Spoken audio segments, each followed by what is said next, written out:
রাজনীতির মাঠে রাজনীতি গড়াতে দিন, ক্যান্টনমেন্টে থেকে রাজনীতিতে নাক গলাবেন না, অযাচিত হস্তক্ষেপ করবেন না।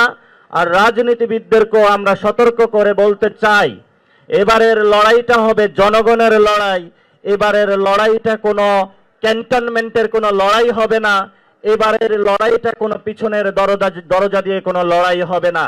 সেক্ষেত্রে রাজনৈতিক দলগুলোকে আমরা আহ্বান জানাবো, আপনারা জানেন বাংলাদেশে আমরা একটি ডেমোক্রেটিক প্রক্রিয়ার মধ্যে যাওয়ার জন্যই কিন্তু আমরা এই গণ অভ্যুত্থানের পরে জাতীয় নাগরিক পার্টি গঠন করেছি। যদি সাহস থাকে ইলেকশনের কথা বলেন, আসুন।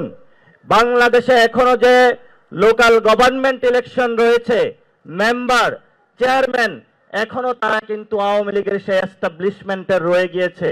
তাহলে আসুন, লোকাল গভর্নমেন্ট যে ইলেকশন হবে সেই ইলেকশনে আপনারা লড়াইয়ের জন্য প্রস্তুত হন। আর আমরা সরকারের কাছে আহ্বান জানাতে চাই যে বাংলাদেশকে যদি ইলেকশনের জন্য একটি মাঠ প্রস্তুতকরণ আপনাদের প্রক্রিয়ায় যেতে হয়, প্রথমেই তৃণমূল থেকে এই কাজটি শুরু করতে হবে। এই জন্য যাত্রাবাড়ি থেকে শুরু করে সারা বাংলাদেশে যারা এই বিপ্লবের অগ্নিগর্ভে জন্ম নিয়েছেন, আপনাদেরকে আমরা আগামীর প্রথমত জাতীয় ইলেকশনের আগে লোকাল গভর্নমেন্টের ইলেকশনের আপনারা প্রস্তুতি গ্রহণ করুন। এবং সরকারকে আমরা আহ্বান জানাচ্ছি, তৃণমূলের মধ্য দিয়ে আগে আওয়ামী লীগের বিচার হোক, তৃণমূলের মধ্য দিয়ে আওয়ামী লীগকে বিদায় করুন।